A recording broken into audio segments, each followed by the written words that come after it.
Shalom, shalom, Israel. Welcome to another class. Hope all is well with you. Khan, that's what's up. So tonight we're going to be covering it's History Wednesday, right? So it's going to be a brief, I guess, look back. We're going to be looking back at the life of Saul and King Samuel, the prophet Samuel and King Saul. So let's get straight to it. Let's go to the beginning of 1 Samuel. Beginning of 1 Samuel, and always a scripture you want to remember is Job 8 and 8, Romans, where it talks about this Bible being a book that was left. You know, everything that's in the Bible, it was for what? Our learning. Our learning, right? And so we wouldn't make the same mistakes over and over, or again, period. But as humans, as stubborn Israelites that we are, it's still not working fully. But again, that's the reason why we got to be in this book, like Joshua 1 and 8 states, day in, day out. So go ahead and let's get a little bit of the history of who Samuel was. Go ahead and start with 1 Samuel 1 and 1. 1 Samuel chapter 1, verse 1. Now there was a certain man of Ramonthaim Zophim of Mount Ephraim, and his name was Elkanah, the son of Jeroham, the son of Elihu, the son of Tohu, the son of Zuph, an Ephrathite. And he had two wives. The name of the one was Hannah, and the name of the other Peninnah. And Peninnah had children, but Hannah had no children. So that's kind of like what the story always shows about Israel, right? Our women can't bear no children. Usually that female is the one that's always the most connected with the Most High. And not all the time, but a lot of times the one that the husband loves the most. So here we have the same, situation. We have this brother with two ribs. One of them has obviously given him plenty of kids. And this one, Hannah, is not able to bear children. Go ahead. Verse 3, and this man went up out of his city yearly to worship and to sacrifice unto the Lord of hosts in Shiloh. And the two sons of Eli, Hophni and Phinehas, the priests of the Lord, were there. And when the time was that Elkanah offered, he gave to Peninnah his wife, and to all her sons and her daughters portions. But unto Hannah he gave a worthy portion, for he loved Hannah, but the Lord had shut up her womb. See what I'm saying? So he loved Hannah, but as we already seen, the Most High has shut up her womb. So this brother's right here, obviously he comes from good stock. You see what he was doing? He was keeping scriptures according to, the instructions that the Most High had given. As you can see, as Samuel comes into the picture, you'll be able to see, and that's not always the case. Even if you come from good stock, you could be that individual that falls off and veers off, the way of the Most High. But it's actually similar with his pops when you start seeing, Samuel and his lifestyle, the fear that he had towards the Most High and so forth. But continue on. Verse 7, and as he did so year by year, when she went up to the house of the Lord, so she provoked her, therefore she wept and did not eat. Always the same story. What's up with the women? Instead of encouraging her, right? Instead of sitting down and praying with the sister, it's like, damn, okay, let's go ahead and make fun of her. Which is the story that you can see again when you look at this, at this Bible, it repeats itself. So again, like I said, opening up, we got to go back and study these scriptures so we don't make the same mistakes. Sometimes we think we're holier than the next person, but in reality, we're not. We're being that Cain instead of that Abel, or we're being that Cain to our brethren, being Abel. The Abels, that spirit of Abel that brothers or sisters may have. But continue on. Then said Elkanah her husband to her, Hannah, why weepest thou? So obviously it was low-key, right? It wasn't in front of the husband.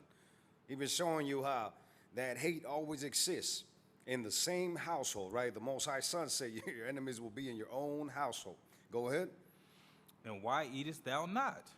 And why is thy heart grieved? Am not I better to thee than 10 sons? That's a dope husband right there, right? Bringing that up. It's like, and I'm just saying the encouragement when you read about Yahweh Shai, the Most High says, the Bible says, husbands, love ye your wives as Yahweh Shai loved the church. This is the balance that you got to have. Not just in this situation, but obviously we're talking about a marriage, we're talking about two ribs, and you see this brother come through, and it's like, look, isn't a good husband better than 10 sons? Some women might say, Khan, in her situation, she probably like, yeah, I'm down, and all praises to the Most High, I got a man like this, like you. But at the same time, I'm pretty sure, because I've seen it, our women, you know, it's one of their things that they live for, to be able to bear that child, that especially that boy, that male, to their husbands. So obviously in her head is like, man, you know what, the sister, she's bear so many kids for this, you know, my husband, but I can't. But again, encouraging words from her husband, you know, to the sister Hannah. Go ahead. Verse 9. So Hannah rose up after they had eaten in Shiloh, and after they had drunk. Now Eli the priest sat upon a seat by a post of the temple of the Lord. And she was in bitterness of soul, and prayed unto the Lord, and wept sore. And she vowed a vow, and said, O Lord of hosts, if thou wilt indeed look on the affliction of thine handmaid, and remember me, and not forget thine handmaid, but will give unto thine handmaid a man-child. A what? A man-child. See how she's going straight to the point, to the Most High, which is what some brothers bring up sometimes. Like, you know, we forget. I was never in no bootleg Christian church, so I really can't relate with that. But it's like what the scriptures say. We forget, because that's what this whole subject is going to be about. This whole class, at least the way I'm bringing it up, what I caught from it, what I got from it was that, you know, that we are always quick to forget the Most High. We out here like Lamentations, what is it, 4:17 talks about searching for help from people, from religions, from a nation that cannot help us, right? But this sister went straight to the point. She went to the house of the Most High, posted up, spoke directly with Yahweh, right? Like Matthew 6 talks about, you know, talks about going to your closet, talks about fasting, making sure there's not a spectacle, that is a situation that you're dealing with, you and the Most High. And of course, we know our mediator, Yahweh Shai, but this sister went straight to the point and said, you know, please, if you could, you know, bless your handmaid with a man-child, go ahead. Then I will give him unto the Lord all the days of his life, and there shall no razor come upon his head. So was the sister looking for her own gain? Was she selfish? Did she want her baby just to, you know, oh, I got a baby? Raise him up. The Most High right here is showing you how this sister was selfless, like a bunch of our people are in these scriptures. Yahweh Shai being one of them, the one that we recognize the most. But there was a lot of people moving with that spirit. So the sister's like, look, if you bear me this man-child, I will give him unto you all the days of his life, and there shall be no razor. So meaning, you know, the Nazarite vow, or the vow of Nazarite, right? That's what she was going to enter this man-child into, if she was blessed with this kid. So how do you think the Most High considers, how do you think the Most High feels in regards to those prayers? You think he's going to honor them? Khan, right? That's why, you know, it's one thing that we always got to focus. We got to be careful of what comes out of our mouth. It says, be careful what you wish for. Sometimes we're quick to act, because even some things, we know, we make vows and we make promises, or we talk to the Most High and just blur things out. Most High said, look, you will be judged for whatever comes out of your mouth, which is something that's real deep. That's why it's so necessary to always, the scriptures in Sirach, I believe it is, it says, make sure that you take time to even, you know, meditate on what it is you're going to ask for, on what it is that you're going to pray for. And some people might get confused, like, well, another precept says that the Most High already knows what we need, what we going to ask for. Yeah, because it's obviously already coming from within your heart. If you have wicked intentions, you're only going to pray for gain. Like you look at the church. What is the one thing that they focus on? Gain. Prosperity, right? And it's not even righteous prosperity, because Joshua 1:8 talks about righteous prosperity. But it's all vanity and it's all selfishness. So right here, the sister's asking for the man-child. In return, she's going to go ahead and offer this kid to the Most High in his services. Go ahead. Verse 12. And it came to pass, as she continued praying before the Lord, that Eli marked her mouth. Now Hannah, she spake in her heart, only her lips moved, but her voice was not heard. Therefore Eli thought she had been drunken. So see, she was not making a big old scene. She was focused. I guess she was so locked in, but she was just in tune with the Most High. That was it. So the priest is out here looking at her like, man, this sister's drunk. But we all know that wasn't the case, right? Go ahead. Verse 14, and Eli said unto her, How long wilt thou be drunken? Put away thy wine from thee. And Hannah answered and said, No, my lord, I am a woman of a sorrowful spirit. I have drunk neither wine nor strong drink, but have poured out my soul before the Lord. Count not thine handmaid for a daughter of Belial, for out of the abundance of my complaint and grief have I spoken hitherto. Then Eli answered and said, Go in peace, and the God of Israel grant thee thy petition that thou hast asked of him. And she said, Let thine handmaid find grace in thy sight. So the woman went her way and did eat, and her countenance was no more sad. You see that? So she had already trusted in the Most High. The verification came from Eli. So now she's like, look, I'm good. It's not like some of us, we might send up a prayer, ask for something, and still be in doubt and disbelief, right? So right here is showing you she had faith towards the Most High. So she's like, look, I'm going to be good. I asked for the Most High. I asked of this. I asked of these. I asked for a man-child, right? I asked these things in all sincerity, so I'm for sure going to get it. So she went out. Now she ain't feeling sorrowful. She's good. She's eating, and she's back on point. So showing you how illness, sickness is a sign of disconnect between us and the Most High. So when we feeling some type of way, then it's that time where we got to go back. Because remember, everything connects. We might be eating garbage or whatever. The scriptures talk about, we come from the earth. So we come from the earth, you got to have a balanced diet. That's Deuteronomy 11. Leviticus 11, right? Okay. Leviticus 11, Deuteronomy 14. 14, count. So, all these things, when we are disconnected, something is off with us. That's the time we got to go back and talk to the Most High, deal with the Most High.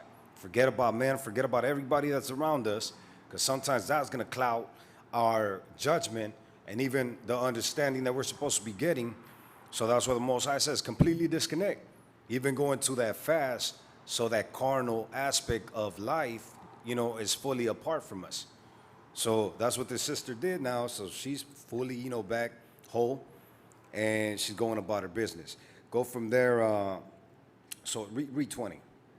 Verse 20, Wherefore it came to pass, when the time was come about after Hannah had conceived, that she bare a son, and called his name Samuel, saying, Because I have asked him of the Lord. And the man Elkanah... All right, so that's what the name means, right? Heard of the Most High, Samuel. It's age 80, 50, right? Or 80, 85, like Shemai, right? So it's letting you know, even the names that our sisters were placing upon the babies, so look at how disconnected we are nowadays.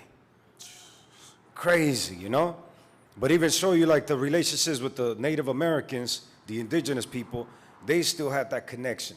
So showing you how when we come under our oppressor, what is it, Jeremiah 17:4, we completely lose our heritage. We completely lose the way that we're supposed to be operating. But right here, the sister, like many other places that you read in the scriptures, she named this individual according to the actions that the Most High had, had done towards her and her family.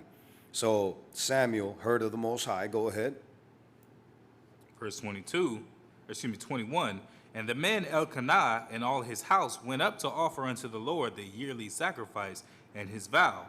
But Hannah went not up, for she said unto her husband, I will not go up until the child be weaned, and then I will bring him, that he may appear before the Lord, and there abide forever. Exactly. Jump to 24. Verse 24. And when she had weaned him, she took him up with her, and 3 bullocks, and 1 ephah of flour, and a bottle of wine, and brought him unto the house of the Lord in Shiloh, and the child was young. And they slew a bullock, and brought the child to Eli.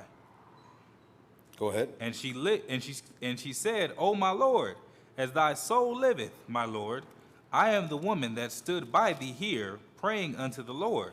For this child I prayed, and the Lord hath given me my petition which I asked of him. Exactly. So you see what she said right in the previous verses when she said, you know, in verse 22, it says, and there abide forever. That's heavy. That's her only son at that time, right? That's her only son. So, but that is the vow, the promise, you know, the commitment, the covenant that she made with the Most High. So she's out here like, look, I'm going to make sure he's healthy enough. Once he's, you know, weaned or whatever, I'm going to take him and offer him and leave him there forever. So she comes back and talks to Eli, right, and lets him know, like, look, this is what I was asking for that time that you thought I was out here talking, you know, drunk or whatnot.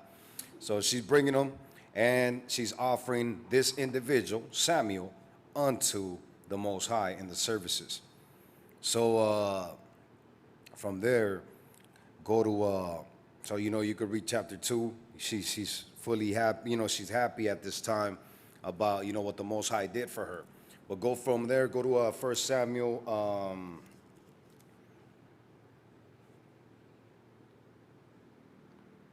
let's see if I want to get anything from here. And I don't know, I'm pretty sure you guys always read this, just so you guys could remember where this prayer comes from or these precepts. We always talk about 1 Samuel 2 and verse 6, correct? You guys know what that's talking about? Like Deuteronomy 32 and 39? Let's read that right quick. Because this is a prayer basically that she put together once the Most High blessed her with that baby and she was able to go ahead and complete the promise that she had made between the Most High. Read verse 6. 1 Samuel chapter 2, verse 6. We read this all the time. Go ahead. The Lord killeth and maketh alive. He bringeth down to the grave and bringeth up. The Lord maketh poor and maketh rich. He bringeth low and lifteth up. So I'm bringing this up because we always use the scripture. It's a precept along with Deuteronomy 32 and 39. But to understand that this is Hannah that's saying this, somebody that's obviously proving it. She's like, look, I was barren. I was miserable, you know. And the Most High, through one prayer and through the connection and the promise that she made between the Most High, he came through and answered her. So she's right here. This is her testimony, basically, showing you like, look, the Most High maketh, he killeth, he bringeth down to the grave and bringeth up. The Lord maketh poor and maketh rich. He bringeth low and lifteth up. So she's confirming this, which is something that we should already know off the top. That through the Most High, with the Most High, nothing's impossible, right? But again, we always forget these things. You know, and she continues on and talks about, you know, other stuff that the Most High does. Like pretty much he controls everything. So imagine this is the spirit that Samuel's mom had the whole time. Because remember how they say, you know, your babies absorb whatever's going on through that pregnancy, during that pregnancy. We forget that as well. You got sisters getting drunk. You got sisters getting drugged out, still having sexual relationships with all kinds of men, clubbing, irate, upset at their husbands, not even considering the Most High. So then what do you think you have? You're developing all that in the little baby. And that's what comes out of that womb once, you know, that baby comes to existence. But right here, like I said, it's so much stuff that you could pick up from these scriptures as we read through. But go from there and get, I'm going to jump ahead, but then there's so much stuff in it. Let's go to 1 Samuel 3 and 17. 1 Samuel 3 and 7. 1 Samuel chapter 3, verse 7. And by the way, Salakia, she did bear more children, you know, after that. But of course, you know, she went and promised. She didn't go back. And you don't read about the sister. What are you laughing at, sis? You don't hear about the sister, you know, like complaining or anything or taking back her promise. She was about her word. And then you see how the Most High blessed her. You could read, you know, 1 Samuel 2 and verse 21. You'll see how she had more children for her husband. But go ahead, 3 and 7. Salaki for that. From 1 Samuel 3 and 7. Now Samuel did not yet know the Lord, neither was the word of the Lord yet revealed unto him. So you see, Samuel, he a little baby, he a youngster. So Samuel has no idea, to an extent, right, of the lore. But let's see what happens. Continue on. Verse 8, and the Lord called Samuel again the third time, and he arose and went to Eli and said, Here am I, for thou didst call me. And Eli perceived that the Lord had called the child. So here they're going back and forth, Samuel with Eli. And, you know, Eli's like laying down or whatnot. He's old. And they're going back and forth because Samuel comes through and is like, here, you know, I'm here, Lord. What do you require from me to Eli? And he's like, nah, I haven't called you. But this time he realizes like, oh, you know what? It must be the Most High calling you. Let's see what he wants. Go ahead. Verse 9, therefore Eli said unto Samuel, Go lie down, and it shall be, if he call thee, that thou shalt say, Speak, Lord, for thy servant heareth. So Samuel went and lay down in his place. And the Lord came and stood and called as at other times, Samuel, Samuel. Then Samuel answered, Speak, for thy servant heareth. And the Lord said to Samuel, Behold, I will do a thing in Israel, at which both the ears of every one that heareth it shall tingle. Khan, you know what? I did leave something out. That's one thing to that. Go ahead. The crazy part about it, if you read in verse like 4 up until that point, he kept telling him to go lay down. It's reasonable to say that he was a young child. Go lay down. Go lay down. Go back to sleep. And he's like, Dad, I could have swore you just called me. And you imagine if you got a 4-year-old coming to you. Did you call me, Dad? Nah, go lay down. Did you call me, Dad? Nah, go lay down. And then you teach them, oh, the Most High is speaking to you at this young age. Tell the Lord you hear him. Like, man, that's my son. I mean, that must be a crazy feeling as a father to know that the Most High is speaking to your son at such a young age, and you have to prepare him, even just in that short amount of time, to have been a servant unto the Lord. Khan. But again, that's a connection we have with the Most High. Imagine, we're fully disconnected nowadays. We are here trying to figure out if what we're doing is correct, if what we're doing is right, is it of the Most High, and so forth. Again, that's why it's like, look, trust in the scriptures. Okay. Trust in the scriptures, and make sure you do trust in the scriptures with all sincerity. Because the doubt kicks in when we're not being 100% about this word, right? So that's why it's necessary for us to be fully committed to it. But the part that I did leave off was in 1 Samuel chapter 2. We don't got to go back there, but the sons of Eli, right? He had two sons, and they were pretty much wicked individuals. They were out here ministering and coming up on the people, you know, stealing from the people and so forth. So, because of this great sin, the Most High is going to reveal unto Samuel what was going to happen to these individuals for, you know, acting the way that they were acting. Let's go ahead, continue on. Verse 10, and the Lord came and stood and called as at other times, Samuel, Samuel. Then Samuel answered, Speak, for thy servant heareth. And the Lord said to Samuel, Behold, I will do a thing in Israel at which both the ears of everyone that heareth it shall tingle. And that day I will perform against Eli all things which I have spoken concerning his house. When I begin, I will also make an end. Come on, jump to 17. Verse 17, and he said, What is the thing that the Lord hath said unto thee? I pray thee, hide it not from me. God do so to thee, and more also, if thou hide anything from me of all the things that he said unto thee. And Samuel told him every whit, and hid nothing from him. And he said, It is the Lord.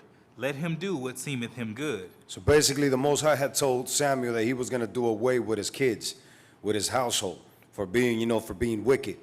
So at first, Samuel didn't want to tell the priest such things. But he told him, look, let me know what it is. Don't hide nothing from me. Don't keep nothing from me. Sometimes we think that by doing that, we're actually helping people out.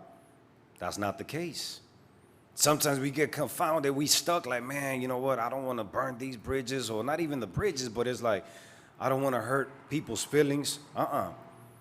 These precepts show us exactly what we must do. So right here, the Most High is like, look, it's on you. You better go warn this brother and let him know what's going to happen, because it's going to happen regardless. What is it? Isaiah, right? Talking about the watchman, Isaiah 3.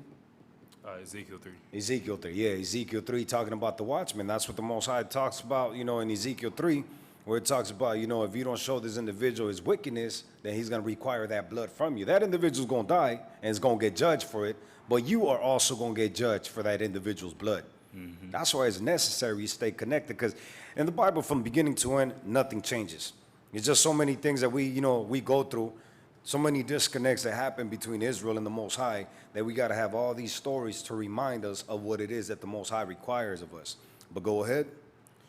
Verse 19, and Samuel grew, and the Lord was with him, and did let none of his words fall to the ground. You see that? None of his words fall to the ground. Go ahead. That was it. Go from there. So Samuel's ordained of the Most High, right? And Samuel is fully committed to not go left or go right. He's like, look, you see how quick he didn't know the Most High. Then all of a sudden that same evening, he's fully connected with the Most High. Mm-hmm. And obviously, Eli knows that the Most High is choosing him, because imagine, this son came from a barren female, a daughter of Israel, that from the jump, she was like, look, if I do bear this kid, I'm going to offer him unto the Most High. That's deep right there. So already the Most High is like, look, this individual is going to be 100% for me. And I'm going to make sure he continues in my ways. But again, one thing we always think about when we think about Yahweh Shai, for example, oh, he has superpowers. No, we have free will. Every one of us was created the same way, including Yahweh Shai, including Samuel. But one thing that makes us different is brothers that fully commit and sisters that commit to the scriptures no matter what's going on around them. And that's what keeps them, in these books as great people. But let's continue on. Let's go from there. 1 Samuel, let's jump ahead. Go to 7. 1 Samuel 7, and you can start at 8. 1 Samuel chapter 7, verse 8. And the children of Israel said to Samuel, cease not to cry unto the Lord our God for us, that he will save us out of the hand of the Philistines. So remember, one of the main enemies of Israel during these times was the Philistines. So here there's a battle, right? Israel's at war with these nations. And at this time, Samuel already proved himself to be, a prophet of the Most High, and a mediator between the Most High and the nation and the people. So right here, the people are asking Samuel, look, please make sure that you go and cry for the aid of the Most High in this battle that we are about to face, right? Go ahead. Verse 9, and Samuel took a sucking lamb and offered it for a burnt offering holy unto the Lord. And Samuel cried unto the Lord for Israel, and the Lord heard him. Mm-hmm. And as Samuel was offering up the burnt offering, the Philistines drew near to battle against Israel, but the Lord thundered with a great thunder on that day upon the Philistines, and discomfited them, and they were smitten before Israel. Go ahead. And the men of Israel went out of Mizpah, and pursued the Philistines, and smote them until they came unto Bethkar. Exactly. So right here is showing you, like, that's all it took again. You don't really see great weapons. You don't see a crazy army with all kinds of, weaponry, basically. Horses, cavalry, and all that. It's like, look, we understand Israel's still connected somewhat to the Most High. And I say somewhat because, we always sin. We always go ahead and veer off. But when we in need of the Most High, that's when we kind of humble ourselves and go back to the source.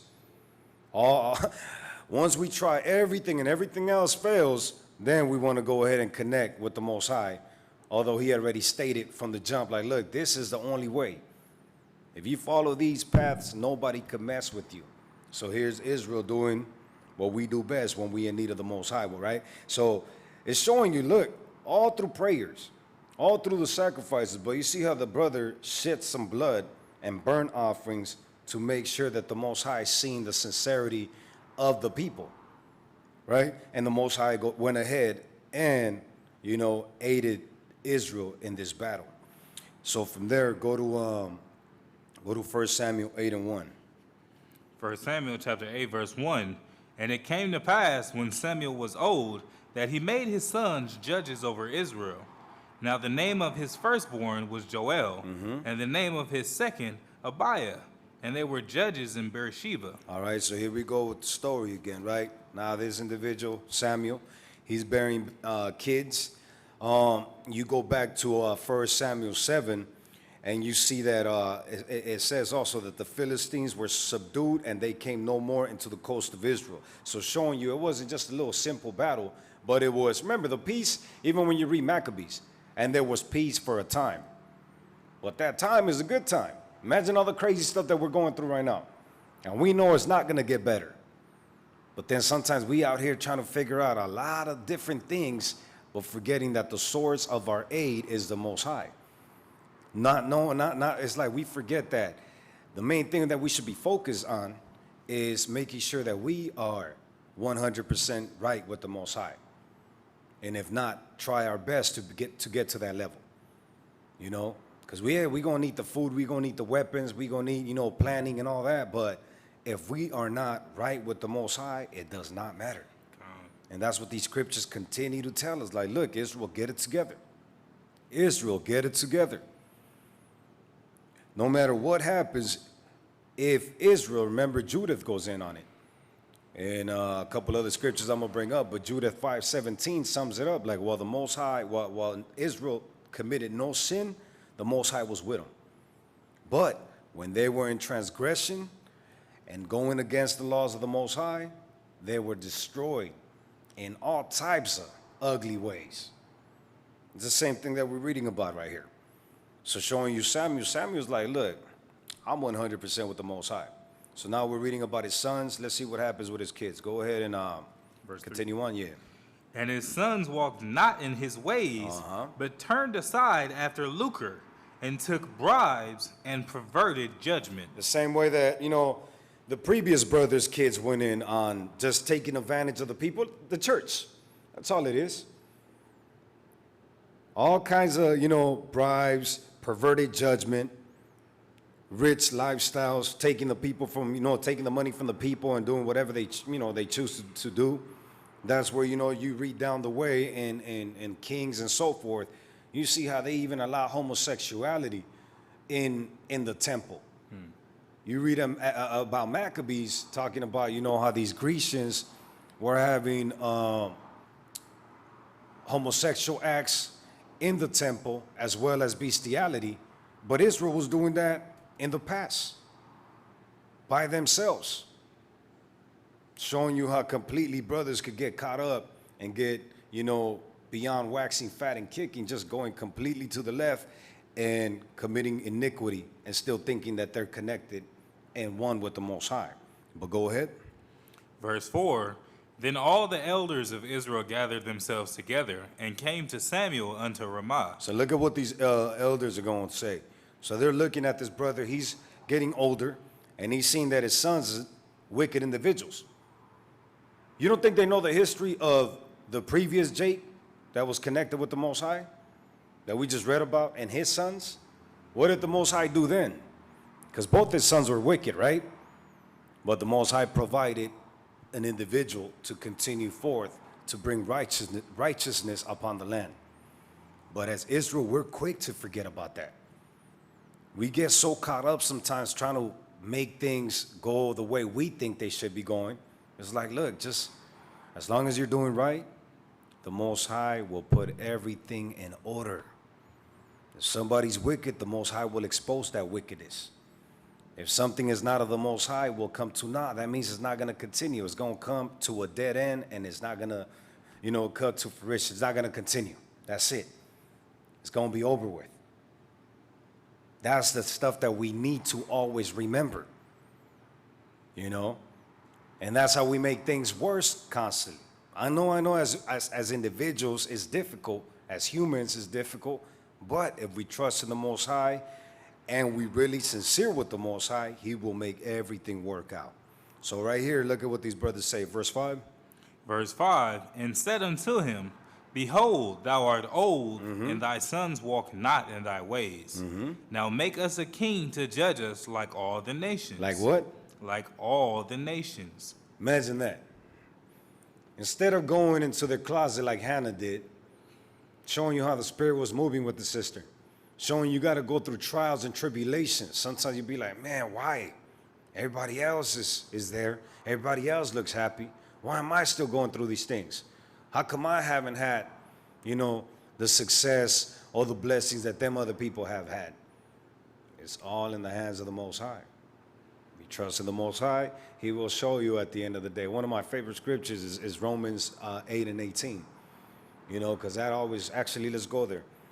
Romans 8:18 always shows you, like, no matter what it is you're going through, it ain't that difficult. I look at it like, if I ain't going through the stuff that Job went through, I really can't complain. Look at what Romans 8:18 talks about. Romans chapter 8, verse 18. For I reckon that the sufferings of this present time are not worthy to be compared with the glory which shall be revealed in us. Exactly. So it's showing you, like, look, whatever you're going through, the scriptures, I believe is Isaiah 48:8, talks about we were going to be tried like gold and so forth, right? But instead of going through them trials, we always want to find the quick way out. You know what? Let's look for a king so we could be like all the other nations. That's what happens here. Look at all the people right now with all the stuff that's going through, the BS, BLM nonsense. Then you got brown and black, our brown and black communities going at it with each other.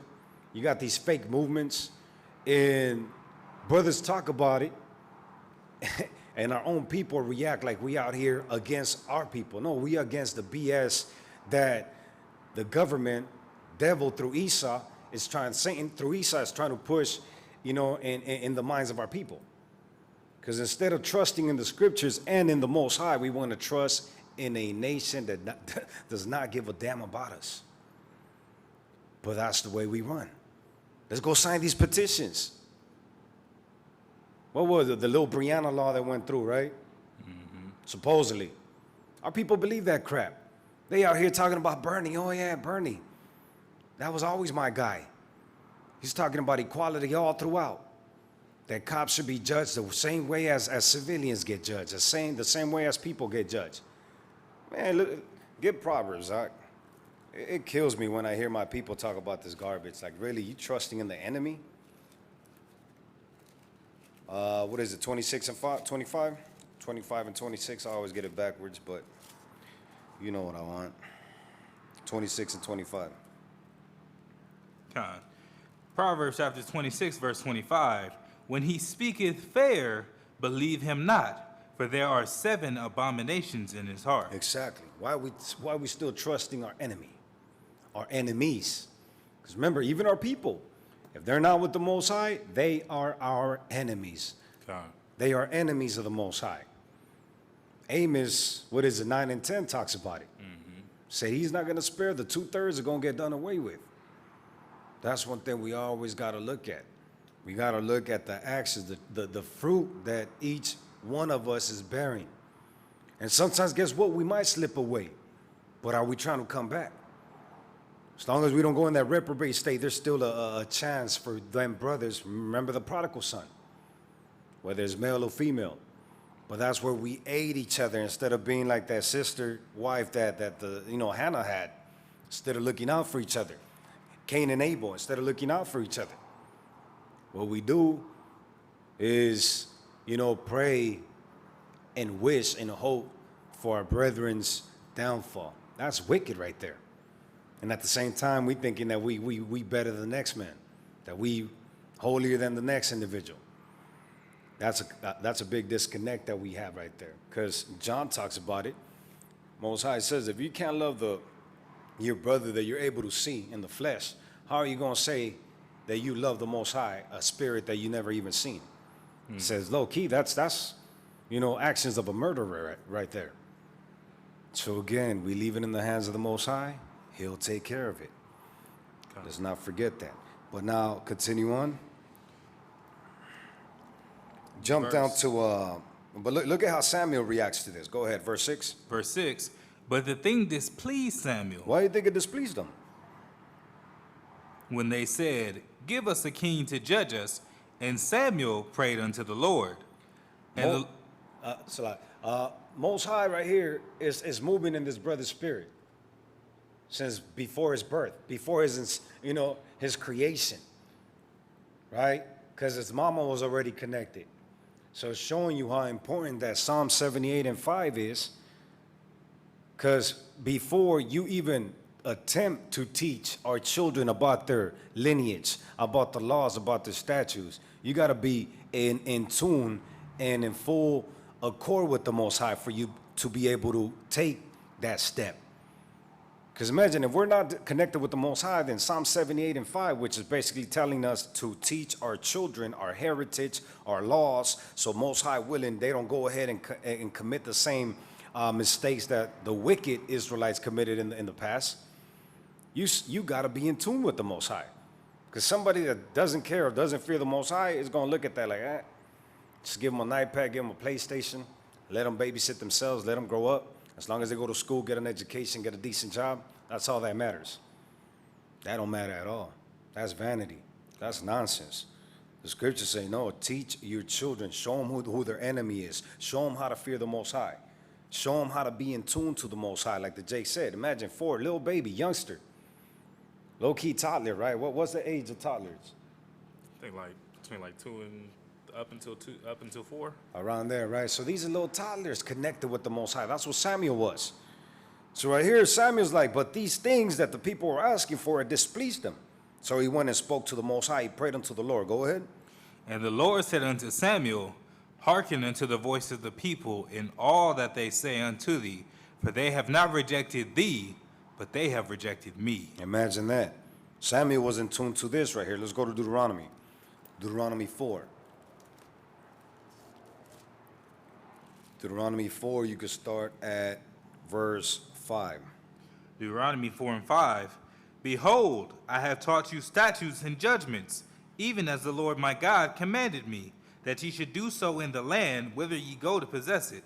Keep therefore and do them, for this is your wisdom and your understanding in the sight of the nations, which shall hear all these statutes and say, surely this great nation is a wise and understanding people. So you see, he's not talking about anything in regards to having a king, this, that, and the third. He's saying these statutes, these judgments, these are the things, if you understand them and you commit to them and you live by these things, all the other nations are going to look at you and want to be like you. They're going to submit to you. They're going to fear you. They're going to service you. All these things will happen if you abide to the law of the Most High, to the statutes of the Most High, to the judgments of the Most High.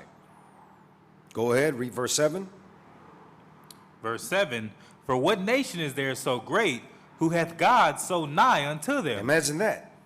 We forget that. Say, what nation is so great that has the Most High so close to them?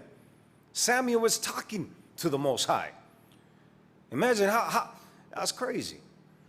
I'd be stuck sometimes like, is this of the Most High? Is it not? Then you still move and it's like, oh man, Most High willing, this is the right route that I'm supposed to take. And low key, you're fully in tune, but it's like, man, I wish I could fast a couple more days, but I'm out here, I gotta work. If I don't work, I don't provide for my family. If I don't provide for my family, I'm worse than an infidel. It's like so many things that happen in your head. But again, that is how disconnected we are, because we, as a nation, don't come together and fully go all out for what it is that we need to go all out for. The trial of man is in his reasoning. Exactly. Going through hell because you're trying to decide, like, man, is this me? Am I leaning to my own understanding, or is this of the Most High? And you could easily pull a Samson. He said not to make mixed marriages, but he said he allowed Samson and Delilah because the Most High sought an occasion against the Philistines. So you might be like, man, this can't possibly be right. And the Most High is like, man, just relax. I got it. Yep. You never know. Exactly. You got to put, and that's what Hannah didn't show. Hannah was like, look, I'm committed. I'm good. But again, we were more connected to the Most High back then. It's not to say that we can't do it in this present time, but we really got to commit. Go in our closets and be like, all right, all that stuff that's clouding my judgment, my discernment, let me put it off for a minute. Let me make sure I focus between me, Yahweh Shai, and the Most High. And that's what, this brother right here is looking at, like, man, did Israel forget? Read verse 7 again. Verse 7, for what nation is there so great, who hath God so nigh unto them, as the Lord our God is in all things that we call upon him for? Exactly. So look, you see that? This is after going through so many things, so many nations, Egypt, all the different plagues, parting of the sea, and so forth, right? All these things is what just our people witness. So the Most High right here is like, look, remember, these things are what makes you a special nation. There's nobody as you and close to me that I care about, that exists, period. Go ahead, read 8. Verse 8, and what nation is there so great that has statutes and judgments so righteous as all this law, which I set before you this day? Continue on. Only take heed to thyself, and keep thy soul diligently, lest thou forget the things which thine eyes have seen, and lest they depart from thy heart all the days of thy life, but teach them thy sons and thy sons' sons. Exactly. So that's what going back to Psalm 78 and 5. Nothing new. Nothing new than from what was told to Adam unto, the New Testament brothers, unto us in this present day. Trust in the Most High. What does he require of us? Obedience and none else.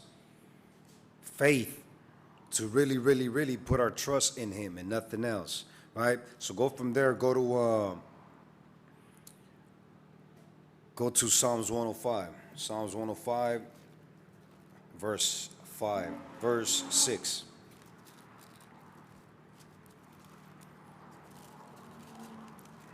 Psalms 105 and 6. O ye seed of Abraham his servant, ye children of Jacob his chosen. Again, how many times do we hear that? How many times do we not read this in the scripture, in the Bible? Over and over. Yahweh Shai brought it back. Look, I'm not here for anybody else. I've only been sent to the house of Israel. Psalms 147, 19 and 20, the same thing. The New Testament, the same thing. The gates in the kingdom, 12 gates, 12 tribes. So it says, O ye seed of Abraham his servant, ye children of Jacob his chosen. Go ahead. He is the Lord our God. His judgments are in all the earth. In all the earth. Go ahead. He hath remembered his covenant forever, the word which he commanded to 1,000 generations. Imagine that. Now people talk about the laws done away with. Israel don't exist anymore. We're just spiritual Israel. So I just said it right here, to 1,000 generations. Continue on. Which covenant he made with Abraham and his oath unto Isaac, and confirmed the same unto Jacob for a law, and to Israel for an everlasting covenant, saying, unto thee will I give the land of Canaan, the lot of your inheritance. Imagine that. You hear everlasting, forever, eternal, so many times, but still, we're that quick to forget. Nah, we want a king like everybody else. Okay. That's why Samuel's feeling the way he's feeling. But go ahead, read down to 15. When they were but a few men in number, yea, very few, and strangers in it, when they went from one nation to another, from one kingdom to another people, he suffered no man to do them wrong. You forgot that, right? He said he suffered no man to do them wrong, going from kingdom to kingdom. Go ahead. Yea, he reproved kings for their sakes. Exactly. And mind you, we didn't have no king. We just had leaders. We had individuals that were connected with the Most High, because that's all we need. Because if not, we lose focus. And of course, we had kings eventually, but you see what happens, because now we're, and I don't want to jack people's understanding up, but just so you could relate and understand where Samuel's mind is at right now. Samuel's like, look, we don't need none of that. We got the Most High. As long as we trust in him, we got individuals that could lead us. That's all we need. We don't need to put that title of a king on any individual. Because remember, who was our king? Most High. Who is our king, right? But go ahead, continue on. Saying, touch not mine anointed, and do my prophets no harm. Exactly. Go from there. Go to Acts 5 and 29. Again, in the New Testament is the same thing, because that's where people get caught up again. Pharisees, Sadducees, Sakari, Essenes, camp, no camps. Remember, if you're here to serve the Most High, that's what matters. The Most High will reveal whatever he needs to reveal to you in due time. But also remember, we got to come together. Come together, nation not desire. You know, we're the individuals that are not desired. So we already going through so many things as individuals out in the world. I hear brothers out of state where it's just them and their families. Man, I don't want to imagine how difficult that is. I know how difficult it is, but look, I don't want to be in that situation. It's like, man, you know, you need them brothers, you need them sisters, you need to be able to see Israel, people that are in that same fight, in that same walk as you, to encourage you. But that's another thing we got to look at. Make sure we encourage each other. Because sometimes we forget about that and we just want to, I guess, I don't know what people want. If you ain't here to encourage the next individual to go twain with your brother, then you got to reassess your life. You got to look like, well, what am I here for? Am I here for the Most High? Or am I just here for myself? Am I just here to socialize? If that's the case, then, you know, you're as good as being out in the world. Because then that same spirit is going to come and break a lot of things apart. So we got to make sure we are here and we're committed to the works of the Most High, and we fear the Most High in all our works. Go ahead, Acts 5:29. Did you read it? No. Right. Acts chapter 5 and verse 29. Then Peter and the other apostles answered and said, we ought to obey God rather than men. Exactly. And then goes down to saying, you know, what power is he? The God of our fathers, right? Who also raised up Yahweh Shai and gave him up for what? For our remission, the remission of our sins. Go from there, go to Psalms 118 and 8. Psalm 118 and verse 8.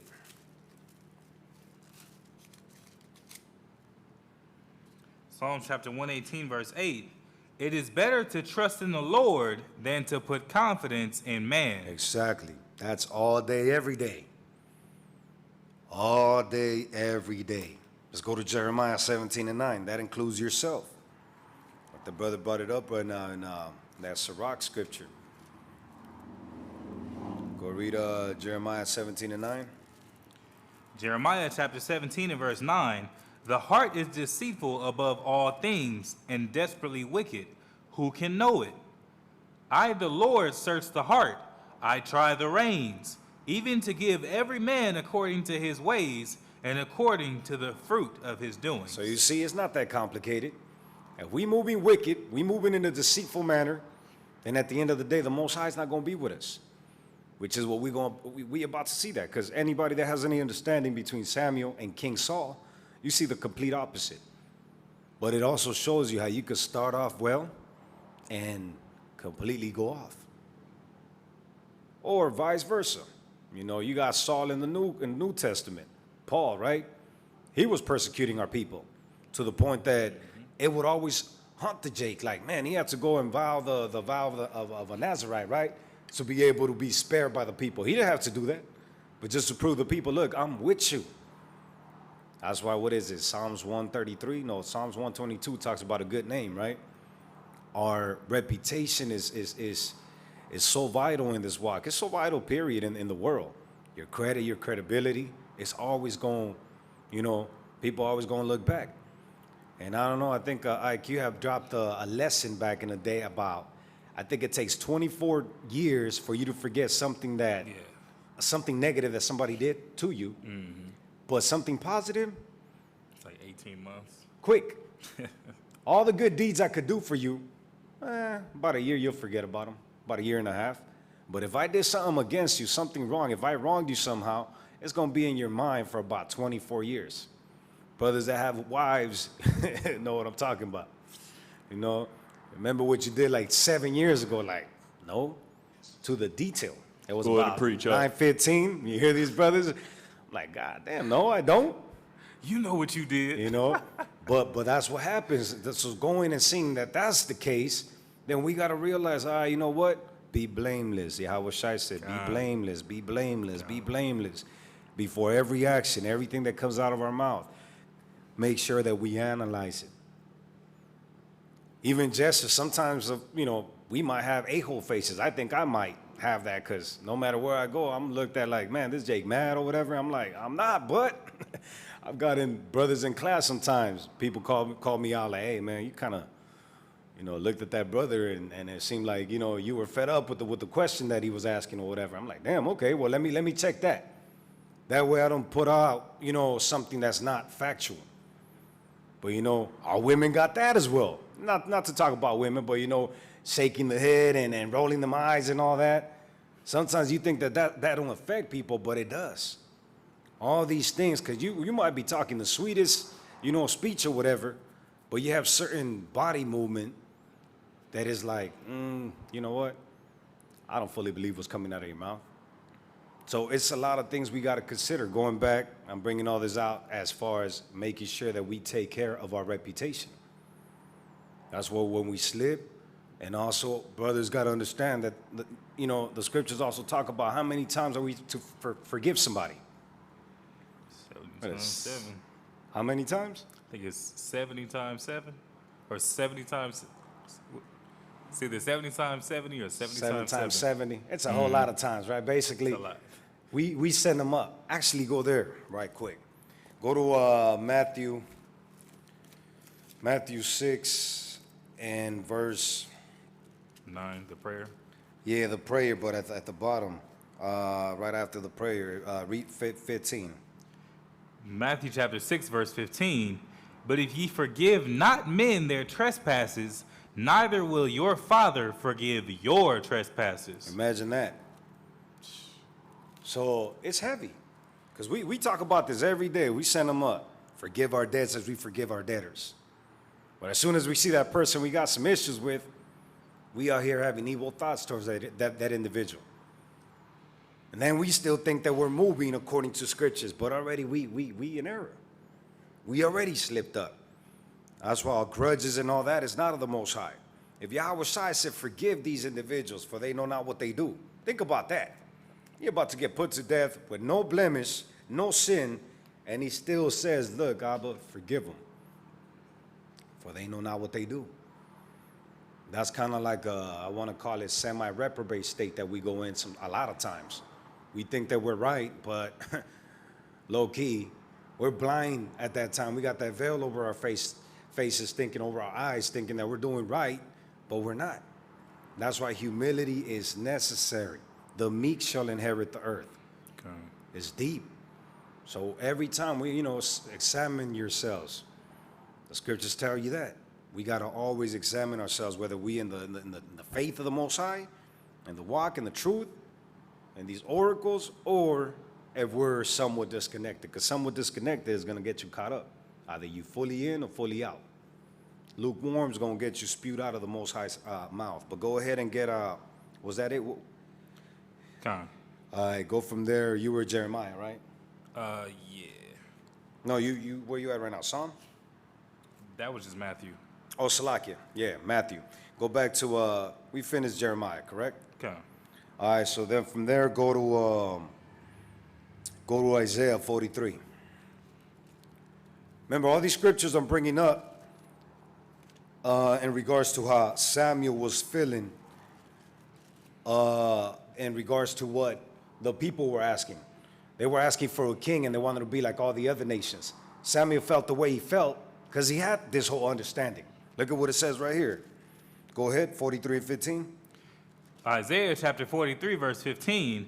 I am the Lord, your Holy One, the Creator of Israel, your King. Your what? Your King. Samuel knew that.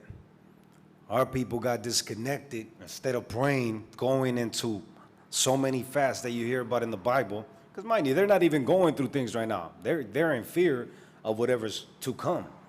But if that's the case, before you see the errors or whatever's gonna partake or whatever's gonna happen in the future, then prevent it.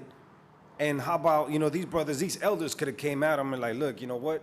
Let's fast since you're getting older, brother, and obviously your sons is not with the Most High.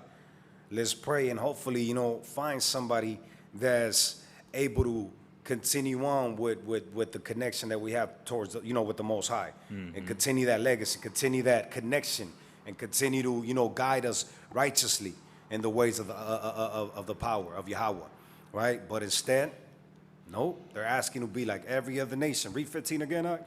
Verse 15, I am the Lord, your Holy One, the Creator of Israel, your King. Go ahead, read 19. Verse 19, behold, I will do a new thing. Actually, start at 18. 18, remember ye not the former things, neither consider the things of old. Behold, I will do a new thing. Now it shall spring forth. Shall ye not know it? I will even make a way in the wilderness and rivers in the desert. Go ahead. The beasts of the field shall honor me, the dragons and the owls, because I give waters in the wilderness and rivers in the desert, to give drink to my people, my chosen. Isn't that what he's always done, though? Right? He's, look, I'm going to show you some more miracles, because I guess Egypt wasn't enough. I'm going to show you these things as well, which is the same thing, pretty much saving our behinds, no matter what it is that we do, as long as we come back to the Most High. He's like, look, remember, don't forget, I am that power. I am the Most High. Right? None above me. So it says, these things I'm going to do out of situations. Imagine being in the desert with no hope. Me and a couple of brothers were just stuck last week. I'm thinking like, man, we better find some shade and figure things out. And it's like, look, the Most High is showing you right here, I will provide for you. I will do what I need to do for you. Go ahead, read 21. 21, this people have I formed for myself. For what? For myself, they shall show forth my praise. See, that's all he requires. He says, I created a people for myself so they could be connected with my power, see my power, and then praise my power. Go ahead. But thou hast not called upon me, O Jacob, but thou hast been very wary of me, O Israel. Exactly. So let's go back. Let's go back to Samuel. You mind if I bring out one point real quick? Go ahead. In 1 Samuel chapter 8 and verse 4, then all the elders of Israel gathered themselves together. So this wasn't even just the people. The elders of Israel were specifically put in place that if didn't nobody else know or do, the elders knew and did.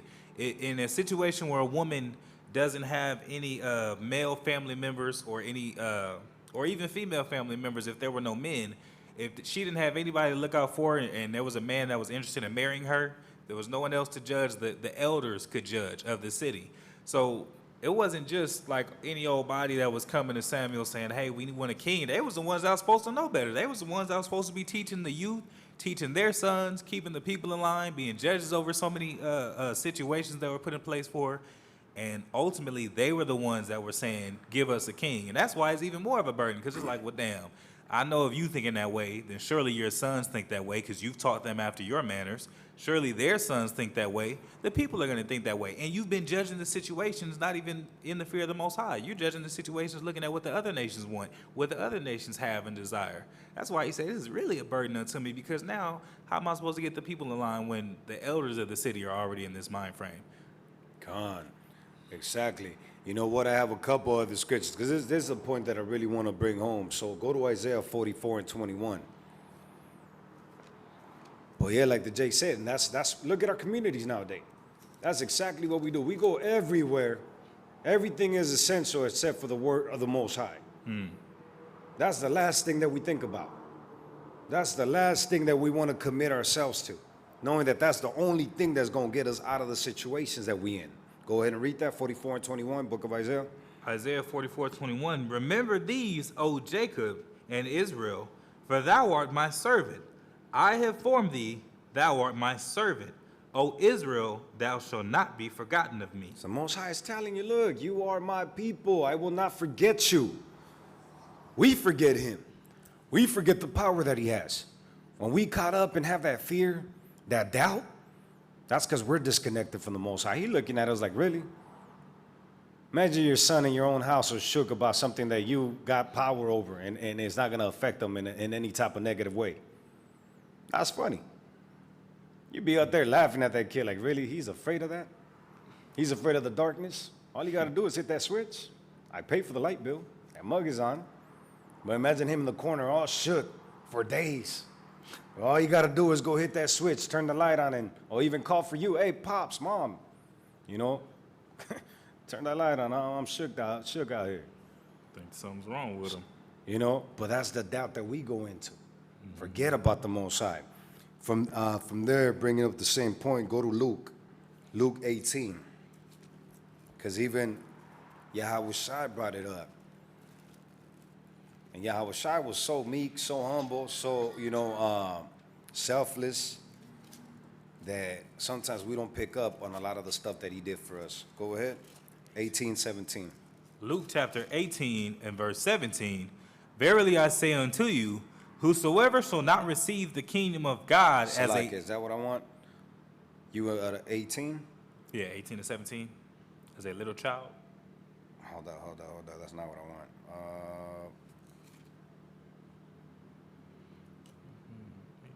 What does it say? No, my bad. Yeah, that's what I want. 18. 18 and 18. 18 and 18. And a certain ruler asked him, saying, Good master, what shall I do to inherit eternal life? All right, so he's asking Yahushua, and he's coming through in no type of, disrespectful way. Mashiach, right? What is it that I need to do to inherit eternal life? Go ahead. And Jesus said unto him, Why callest thou me good? None is good, save one, that is God. Exactly, that is the Most High, Yahweh. So the same principle that Samuel's looking at, the same that we read right now in Isaiah 43 and 15, talking about Yahweh is our king. And that's why I don't get people that are against Yahushua. It's like, man, why you make him your Lord? Why you make him your king? No, he's a mediator. And he didn't make himself that. Yahweh placed Yahushua in that seat. Why? Because he earned that seat. He went through all kinds of stuff, and we, mocosos, how we say in Spanish, right? Little punk-ass children out here talking about Yahushua like we better than him. Like he didn't really put in some work. And never did he show no selfishness, no matter what he did. Even as he was passing, he was out here, man, you know what? Hopefully Israel gets it right. Came back, doubting Thomas. All right, Thomas, touch my hands, go through my palms. Says, you don't believe. Imagine, Jakes. Mind you, this is Israel, us, blacks and Latinos, Native Americans, Native Indigenous. We don't have the patience to be going and doing all that stuff with our people. You don't want to hear me, you don't want to believe me, whatever then. That's your problem.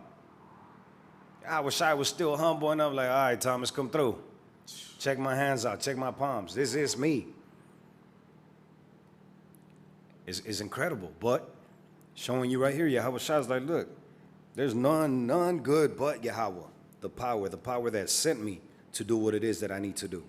From there, go to Exodus 18:21, because this is, again, what Samuel is looking at. Exodus 18, verse 21. Salak. And this is, remember, because a lot of people have issues with this, like he wasn't even Israel. Why was that brother listening to him? Remember, Matthew 23 gives you a good example. They're Pharisees, but they're committing wickedness. But it's of the Most High, right? Things that come from the Most High. Knowledge, wisdom, understanding. Things could come from other people. Things could come from your wife, from a kid. Some things that somebody else might say that's not of Israel. There's the situation here, but was it good advice? Of course, because it's what the Most High always set up in the first place. But go ahead. Exodus chapter 18, verse 21. Moreover, thou shalt provide out of all the people able men. What type of men? Able men. Uh-huh. Such as fear God. You see that? So you need to be able individuals that fear the Most High. And again, the Most High will expose you if you are not fearful of the Most High. That's what it says. You got to provide able men such as fear the Most High. Go ahead. Men of truth. Mm-hmm. Hating covetousness. Doing what? Hating covetousness. Uh-huh. And place such over them to be rulers of thousands and rulers of hundreds, rulers of fifties and rulers of tens. Go ahead.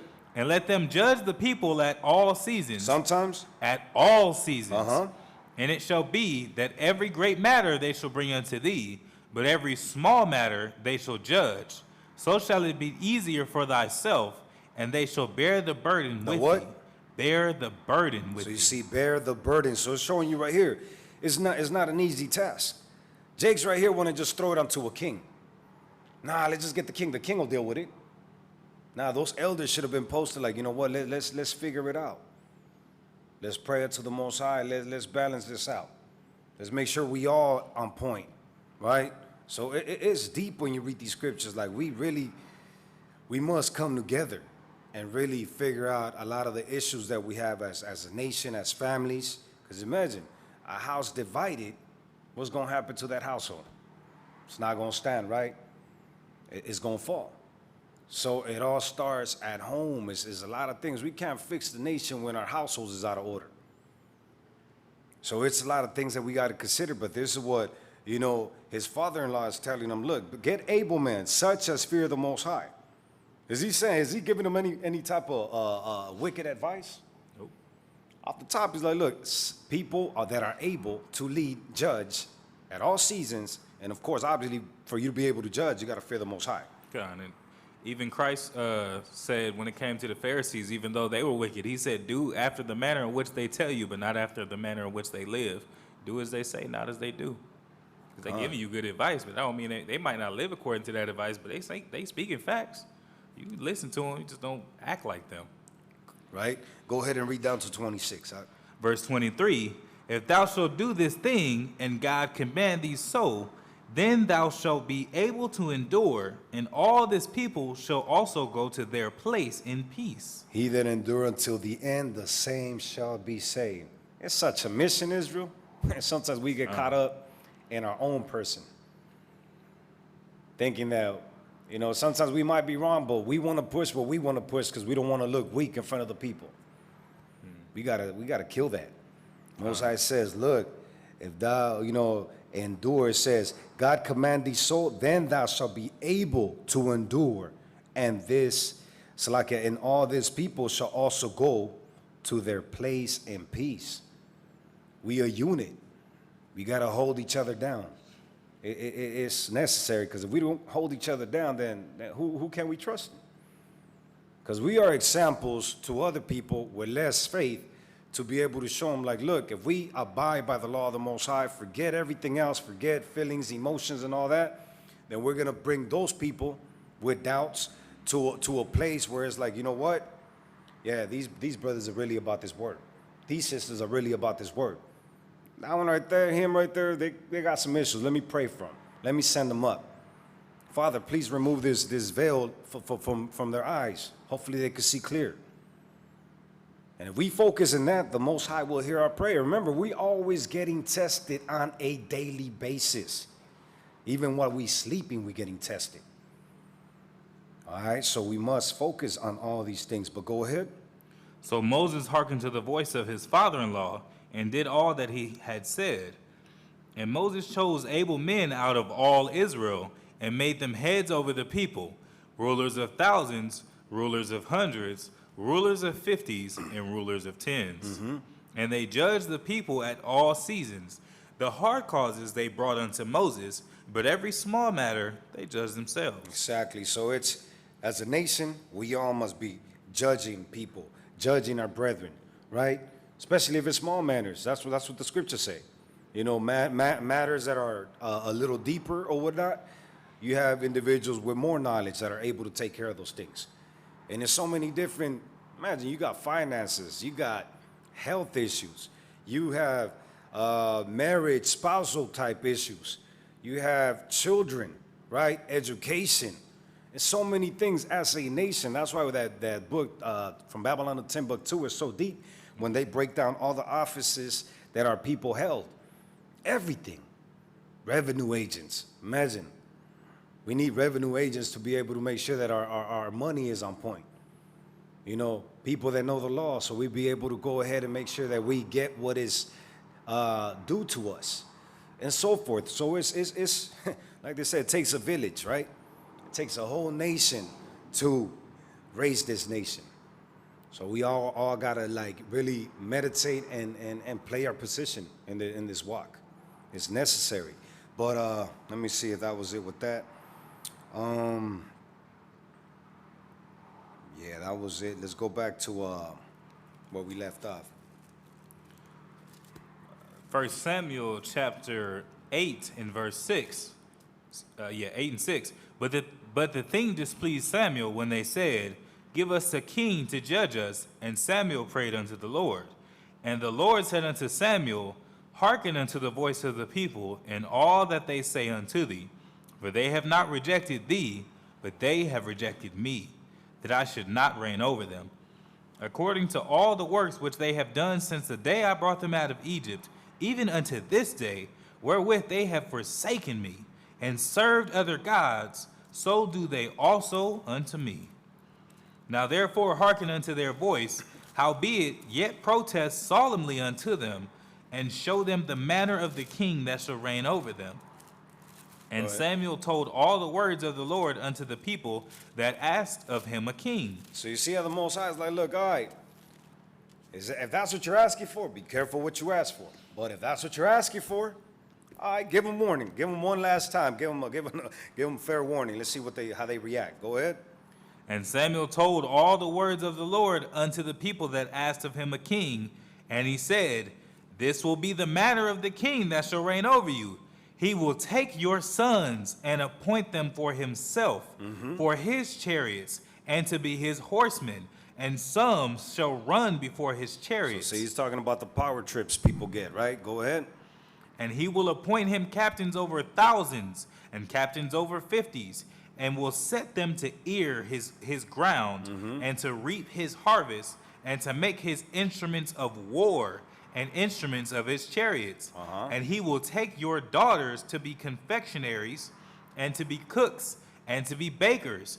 And he will take your fields, and your vineyards, and your olive yards, even the best of them, and give them to his servants." So obviously this wasn't the case prior to this king coming into power, right?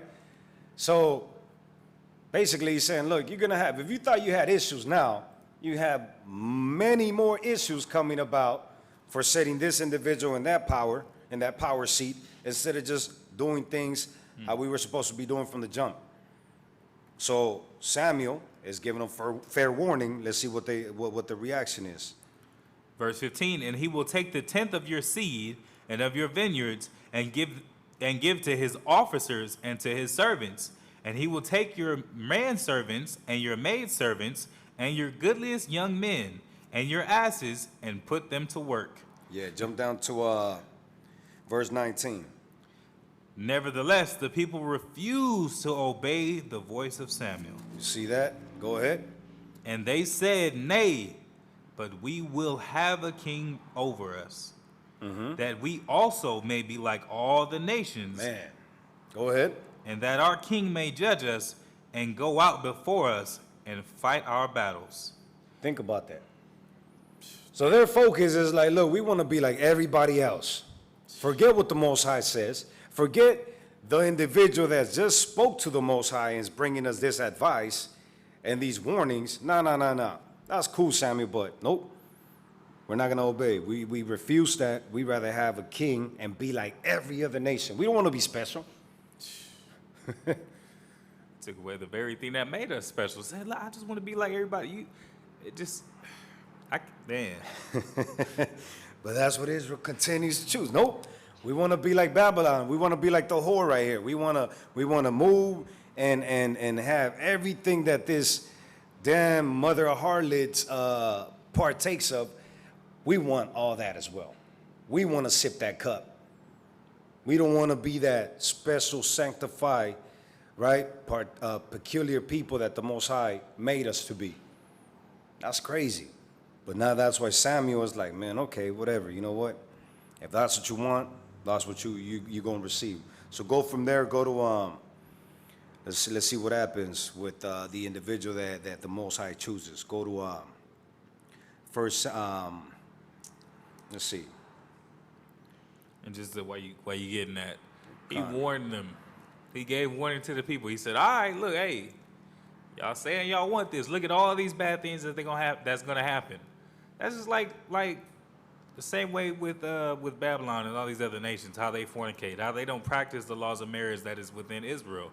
Majority of the other nations don't follow those things. They don't keep the law that we keep the law. And we like, dang, they get to hit it and quit it. They get to do this and do that. That's like you getting warned, hey, you're going to have all these kind of STDs, STIs, all these issues, the baby mama drama. You're going to have the not knowing who the daddy is, all this kind of stuff. And they like, but we get to be like them though, right? Crazy. Like, what? Everything I just told you, none of that was important, but I get to be like the other nations, though, right?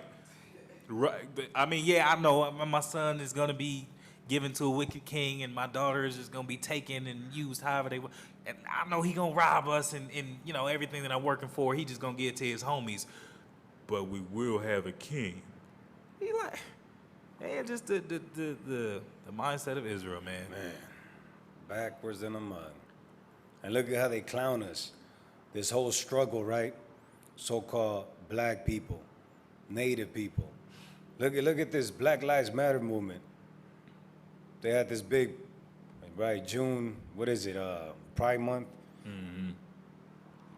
The crazy ways that they use a revolutionary movement, so-called, right, to push their freaking agenda. You know, people don't see how this whole thing is planned out, how Esau is so much about their nation that every move that they allow us to make, it's already been orchestrated for their benefit. And our people really think that we making changes out here. They looking at us like, yep, look at these fools. Exactly. We gave them freedom, right? But they're still slaves as long as they catch a case. Once they catch a case, they back in the same place that they were once as when they were in the fields. Mm-hmm. Whether sugar cane, cotton fields, tobacco fields, they're still slaves. Most of us is not free men, you know, according to the law of the land.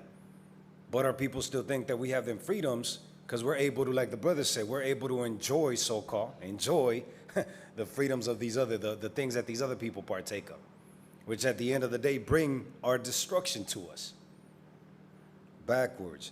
So here we go with Samuel, 1 Samuel 9 and 15. 1 Samuel chapter 9, verse 15. Now the Lord had told Samuel in his ear a day before Saul came, saying, tomorrow about this time I will send thee a man out of the land of Benjamin, and thou shalt anoint him to be captain over my people Israel, that he may save my people out of the hand of the Philistines. For I have looked upon my people, because their cry is come unto me. Mm-hmm. And when Samuel saw Saul, the Lord said unto him, behold, the man whom I spake to thee of, this same shall reign over my people. Then Saul drew near to Samuel in the gate and said, tell me, I pray thee, where the seer's house is. And Samuel answered Saul and said, I am the seer. Go up before me unto the high place, for ye shall eat with me today, and tomorrow I will let thee go, and will tell thee all that is in thine heart. Khan, so hold that and go back. Let's go back to 9 and verse 6. Let's see what type of man this Benjamite was. Saul the Benjamite, 9 and 6. 9 and 6. And he said unto him, behold, now there is in this city a man of God. A man of what? A man of God. So if he's a man of the Most High, what does that mean? He's a righteous brother, right? Mm-hmm. When you look at Job, for example, Job was an individual, a perfect individual, as the scriptures say it, right? Satan came through and was like, what's up with Job? He's like, what's up with Job? He a righteous man. He an individual that fears me. Go ahead. Do whatever you need to do with him, set. Except, you know, don't take his life. So he went ahead, you know, the story of Job. He didn't fold, and at the end of the day was rewarded for being about the Most High, right? So right here we have an individual. Let's see what, you know, his future is going to hold. So he's saying a man of the Most High, and he is what? Verse 6. Verse 6, excuse me. And he said unto him, behold, now there is in this city a man of God, and he is an honorable man. All that he saith cometh surely to pass.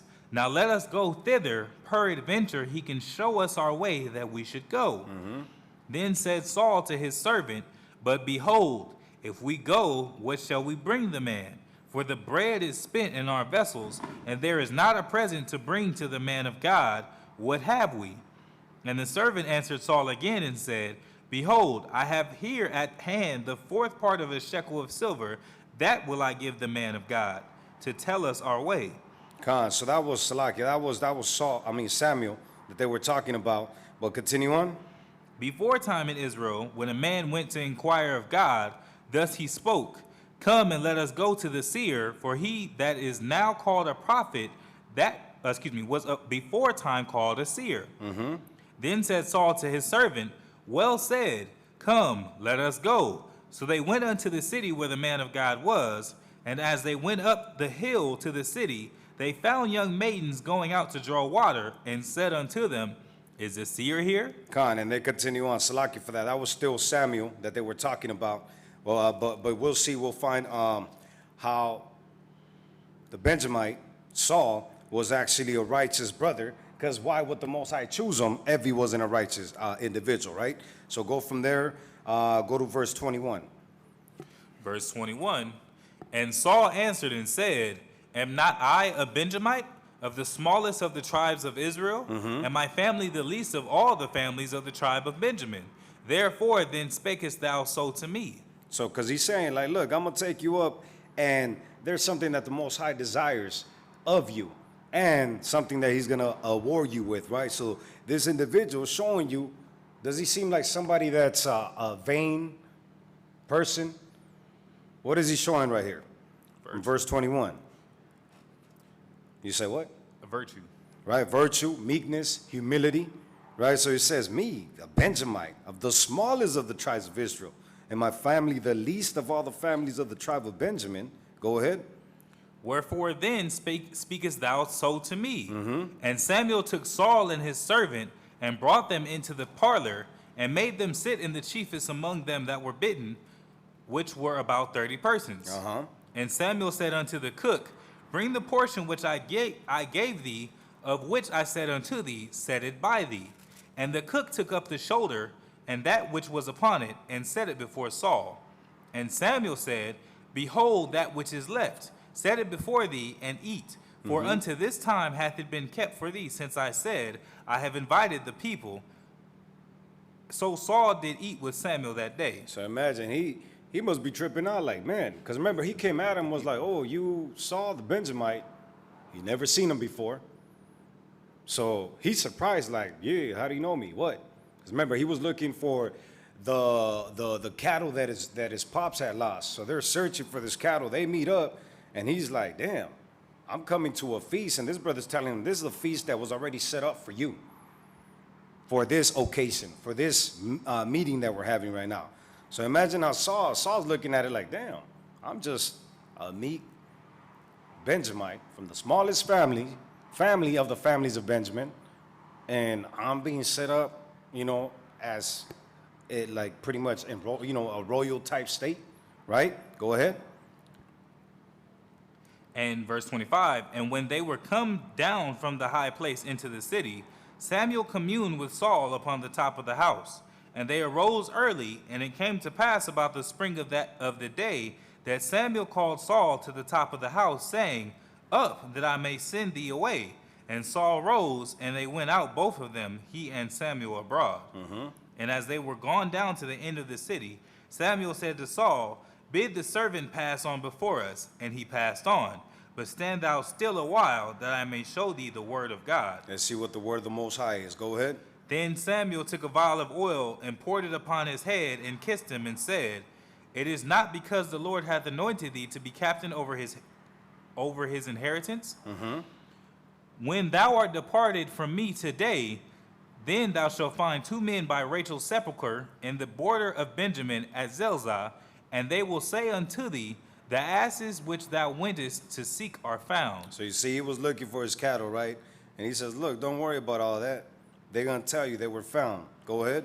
"And lo, thy father hath left the care of the asses, and sorroweth for you, saying, What shall I do for my son? Then shalt thou go on forward from thence, and thou shalt come to the plain of Tabor, and there shall meet thee 3 men going up to God to Bethel, one carrying 3 kids, and another carrying 3 loaves of bread, and another carrying a bottle of wine." Right, so it continues on to saying, what he was going to see, what the Most High had already told him right now. Like, look, you're going to be the chosen. You are chosen. He finds all that out. He continues on. He goes about his business. And, his servants are asking him, like, what's up? His pops is, out here wondering where the brother's at. But he's like, look, all that has been taken care of. So that Jake is zoned in, like, look, man, I just got word from the prophet, the seer of the Most High, and he's telling me I'm going to be captain over his inheritance. Imagine that. A meek Benjamite brother that was just doing his father's business, literally his pops, biological pops, looking for the asses that they had lost. All of a sudden gets news that, the prophet is telling him, look, you're going to be the one that's going to lead the nation of Israel. He goes back, he doesn't mention none of this to anybody. So just showing you the spirit that he had at this moment, it was a meek, humble spirit. He wasn't, on some selfish, a lot of our people probably be out there bragging and all that. He was like, no, okay, if that's what the Most High wants of me, all right, that's what's going to happen. So go from there, go to 1 Samuel 11 and 14. 1 Samuel 11:14. Then said Samuel to the people, come and let us go to Gilgal and renew the kingdom there. And all the people went to Gilgal, and there they made Saul king before the Lord in Gilgal. And there they sacrificed sacrifices of peace offerings before the Lord. And there Saul and all the men of Israel rejoiced greatly. Exactly. So this brother already also proved himself, showing how of a great of individual he was, or and the people are looking at it. Some people are not happy at the fact that he's being set up as the king, the first king of Israel. But either way, the Most High is like, look, this is the individual that's going to take this position, right? So go from there, and this is a great point right here, because no matter what, you're going to see still. I'm going to bring Samuel up, because like I said, I might be wrong, but what is the history, Bakwas, for example, that you know of Saul? One of the, some of the main points. Yeah, this Saul.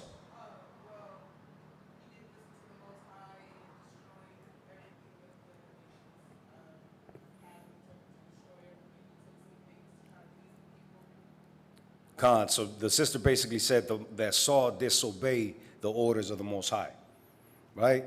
Now, we're going to touch on those things, but basically that's the story of Saul. Like, he started off well, which is what we're reading about right now, right? And I know I did cover a lot of Samuel because I kind of focused more on that. But Saul, we could sum it up at the end of the day that he started off well and ended up slipping away from the Most High. Like the sister brought up another story that we're going to touch on. It was his mission, his order, and that was the second mission that he failed, to go ahead and destroy all of the Amalekites. But instead of that, he did the opposite. And the whole time, Saul is thinking that he's doing righteousness, the right thing in front of the eyes of the Most High, showing you how blind we could be at times, thinking that we're fully committed to the Most High when we're coming up short. Right? So that's the story of Saul. So, and I'm bringing this up in case we don't get to it. But check out this point right here. 1 Samuel 12 and verse 6. 1 Samuel 12 and 6. And Samuel said unto the people, it is the Lord that advanced Moses and Aaron, and that brought your fathers up out of the land of Egypt. Read that again.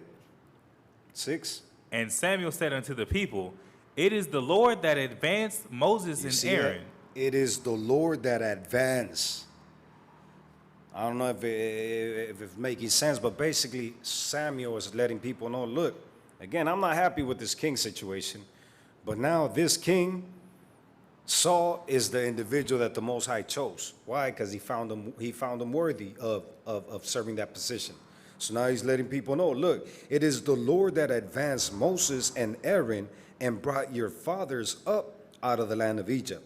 So he's letting them know, look, this individual, this Benjamite, is the individual that the Most High is setting up to do what it is that you guys want. Pretty much, hold Israel down and make the proper decisions and defend the nation, right? Go ahead, verse 7. Now therefore stand still, that I may reason with you before the Lord of all the righteous acts of the Lord, which he did to you and to your fathers. Exactly. So then let's go from there. Let's go to 1 Samuel 13 and verse 8. 1 Samuel 13 and 8. And he tarried 7 days according to the set time that Samuel had appointed. All right, so Samuel told him, look, this is one thing you got to do. You got to go, right, at the garrison of the Philistines, post up right there for 7 days. That's his first mission that he's letting them know. Look, be up there for 7 days, and before we make any moves, make sure you have the people, they're gathered up. Before we make any moves, I'm going to come and meet you on that 7th day, right, completion, and we're going to offer some sacrifices for the Most High. These are the instructions that Yahweh gave Samuel, Samuel gave Saul, right? So read that from the top again. And he tarried 7 days according to the set time that Samuel had appointed.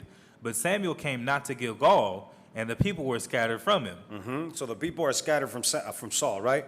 So what do you think's kicking in Saul's mind right now? Doubt, fear, right?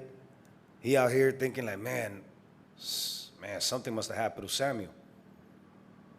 Not knowing what he just went through right now. Imagine, that's, again, how quick we forget the power of the Most High. He was looking for the ashes of his father when this situation presented to him. And Samuel came at him and told him, look, this is your next mission. Instead of looking out for the herd of your father, you out here going to be ruling the people. He gave him the second mission. This is what you got to do. And it wasn't even the second mission because he went through a couple of things, right, before that. So now it's like, look, before we go to this battle, we got to do this. So he out here, doubt is kicking in, bringing back the situation with Hannah. Hannah was fully committed. Samuel's always been fully committed, right? And here we go with Saul. Let's see what happens. Go ahead. Verse 9. And Saul said, bring hither a burnt offering to me, and peace offerings. And he offered the burnt offering. You see that? That's that order being disobeyed. So he said, look, it's the 7th day. Is the 7th day over? It's not over yet, right? So he waited them 7 days. He that endure until the end, the same shall be saved. He endured them 7 days, but then at this moment, he's like, look, Samuel ain't coming. The people are scattered. So he's being persuaded by the people and the actions of the people instead of what the Most High had already ordained and commanded for him to do. So he says, bring me a peace offering, and he offered the burnt offering. Go ahead. Verse 10, and it came to pass that as soon as he had made an end of offering the burnt offering, behold, Samuel came. Imagine that. Imagine that. I know it's difficult, but these stories, we read about them over and over. The wrong incense or the wrong fire, boom, put them to death. Most High is not playing. Most High is not playing at all. Imagine this brother hasn't even really began to reign over Israel, and he already slipping. Let's see what Samuel has to say. Go ahead. Verse 11, and Samuel said, what hast thou done? Read the latter, Salakia, go. No, read the latter part of verse 10. Verse 10, and it came to pass that as soon as he had made an end of offering the burnt offering, behold, Samuel came, and Saul went out to meet him, and that he might salute him. So you see how he's looking at it. He's like, man, I low-key saved the day, man. I didn't think you were going to make it. That's how he's feeling like, man, because he's not doing things in wickedness. But he's not following instructions. Mind you, it's not some man that just gave him. The Most High gave these instructions. Right? So he's coming out to salute the brother and he's like, hey, what's up? I'm here, you here, glad. Let's continue on, but let's see what Samuel says. Go ahead. And Samuel said, what hast thou done? And Saul said, because I saw that the people were scattered from me, and that thou camest not within the days appointed, and that the Philistines gathered themselves together at Michmash. Right, so he's looking at everything happening around him. You got to disconnect. You have an instruction, you have an order, you have a commandment of the Most High. Just follow through with that. Follow through with that. And if you follow through with that, the Most High will show you what he needs to show you for the next move that you need to make. Go ahead. Therefore said I, the Philistines will come down now upon me to Gilgal, and I have not made supplication unto the Lord. I forced I myself. what? I forced myself, therefore. You see that? I force myself, therefore. He forced himself. Therefore, go ahead. And offered a burnt offering. So he was going out of order. What happened? You hear this same type of, situation Moses was faced with because of the people. And what happened to Moses? Did he make it to the promised land? Nope. See, the same story is repeated over and over and over and over through the scriptures. Nothing new under the sun. So out here, our first king that the Most High had already said, look, I know why you want to set a man above you, over you. I'm the Most High power. Let me instruct you. No, our people want a man, all right? Not to knock Saul or whatever, but just to show you how it's vital for us to trust in the Most High and not men. Acts 5:29, right? So it says, I force myself, therefore, and offer a burnt offering. Go ahead. And Samuel said to Saul, thou hast done foolishly. How? Foolishly. Thou hast done foolishly. Samuel was a cold brother. And that's why we can be emotional when things go down, As long as they're done decently and in order and in righteousness and in a just manner. But sometimes they might not be done. But at the same time, you got to trust in the Most High, and he will give you that discernment to make the right decision, right? So he's showing you. He said, thou hast done foolishly. Go ahead. Thou hast not kept the commandment of the Lord thy God. That's the main thing that matters. That's the only thing that matters. Keeping the commandment of the Most High, right? Thou hast not kept the commandment of the Lord thy God. He didn't say, you have not listened to my instructions. He didn't go in and cut them, me. No, he said, thou hast not kept the commandment of the Most High, the Lord thy God. Go ahead. Which he commanded thee. Uh-huh. For now would the Lord have established thy kingdom upon Israel forever. Imagine that. Benjamin was going to be that ruling tribe forever. Something that simple as we may look, call it as Israelites. Really? For something that light? I mean, that's what happened with that devil. What's his name? Esau, right? People want to trip on that. They fooled him, this and that. No, he gave it up. He said, what good is this birthright if I'm to the point of death? How the hell was he at the point of death when all he had, imagine, 10 tribes be putting in work. All the slaves put in how many days and hours of work? They didn't die. Esau's punk ass just went out, got some stuff, went out hunting, came back and said, look, this birthright it doesn't serve me no justice. I'll give that up. Just give me a pottage. Give me a plate of food. That's how weak Esau is. No faith. Why? Because it wasn't for him. Romans tells you that. Even before he did that, the Most High wasn't with that individual. Never will be with that individual. But yet our people are out there trusting this bastard. Wake up, Israel. So it says, thou hast done foolishly, thou hast not kept the commandment of the Lord thy God, which he commanded thee. For now would the Lord have established thy kingdom upon Israel forever. That had to hurt. The crazy part about it, before Saul was anointed to be king, the Most High already said, look, he's going to be, this is all the things he's going to do. They were all negative. But the righteousness of the Most High always gives people an opportunity to repent. He always gives you that space to be like, all right, I know what's in your heart, but you might surprise me. I gave you free will. You might decide, you know what, right at the verge. Because the crazy part about Saul waited all 7 days. I can see if you would have did it day 3, like, all right, yeah, we know, you lasted a little while, you toughed it out, but, we knew what you was made of. He waited until the 7th day, and then was like, oh, no, I got to do it. Said, man, the Most High said, I gave you an opportunity to repent. And you was about to, he said, man, not only was you about to repent and show that you would be a righteous king, he said, because of that, these acts that you would have performed, I would have made your tribe the rulers. Because you would have just exhibited that much righteousness. You would have showed me something.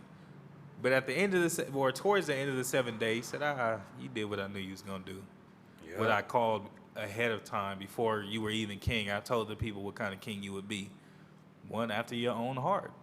You fear the faces of the people, and ultimately you care about what you think and what you want to do. Exactly.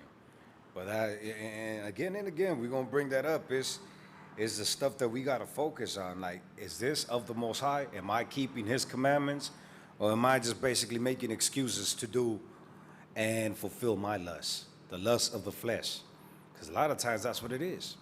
Mm-hmm. We talk a good talk. We have a long run of positive, righteous acts, right? And then that one night, that one time, that 1 hour, we decide to slip. And before we slip, we know we about to commit something wicked. We about to transgress. But all reasoning, righteous reasoning, goes out the door, and we continue on to pretty much make that wicked thought become something that, you know what, the Most High is really not going to mind. You know what, it's just this one time. I mean, my intentions are really not that bad. Or sometimes we even put it like, oh, well, I really had no other option. Or I really have no other option. It's like, nah. We look at these examples that the Most High left. It's like, imagine this brother, the kingdom, his seed would have been blessed forever. But he chose to disobey something simple. Like the Jake said, it would have been different 3rd, 4th, 5th day, 2nd day. It was like immediately as he was done offering, Samuel came in. That's some of the stuff that we be like, man, how come brothers going so hard on me, man? I did what I had to do. I mean, I just switched a little bit of the commandment that I was given. But I mean, man, I still fulfilled, for the most part, what I had to do. And they tripping about that little part. Okay. That's why I said, pray for that individual. Pray for yourself if you're that individual, to be able to understand what it is that the Most High requires of us. Because sometimes it gets complicated, but if we trust in the Most High, He will allow us to be able to come to that understanding. Go ahead and read 14. But now thy kingdom shall not continue. The Lord hath sought him a man after his own heart, and the Lord hath commanded him to be captain over his people, because thou hast not kept that which the Lord commanded thee. So what do you guys get from this right here? What is Samuel telling Saul that the Most High already chose to do with him, or with this situation? With this last precept, right? Read that again, 14. But now thy kingdom shall not continue. The Lord hath sought him a man after his own heart, and the Lord hath commanded him to be captain over his people, because thou hast not kept that which the Lord commanded thee. So what is he telling him? He's easy as that, right? But you think, from what we know, the sister said basically for your disobedience, that kingdom and in that position is going to be taken away from you, has been taken away from you. But did he understand that? Not initially, not until pretty much what? Because we're running out of time. Huh? Not even then. Because to sum it up, we don't have enough time for all that. But let's go to the second situation that a lot of our people are more knowledgeable of. Let's go to 1 Samuel 15. Because remember, we have this incident. Then we have all so many times. Remember, David and Goliath. Nobody was able or even willing, right, to fight Goliath, that huge Philistine. But David was another individual that started off a meek, calm sheep herder, like a lot of, them Kemetic people like to clown Israel, right? A humble brother that didn't deal with war at all. But remember, the Most High does not look at the outer appearance. He looks at what's within that individual, the spirit.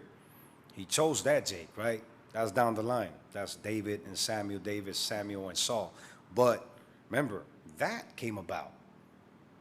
David wasn't anointed, but at this moment, Samuel's already telling him, look, that kingdom, that position, that rulership is being taken away from you because of what you did. You failed the first mission.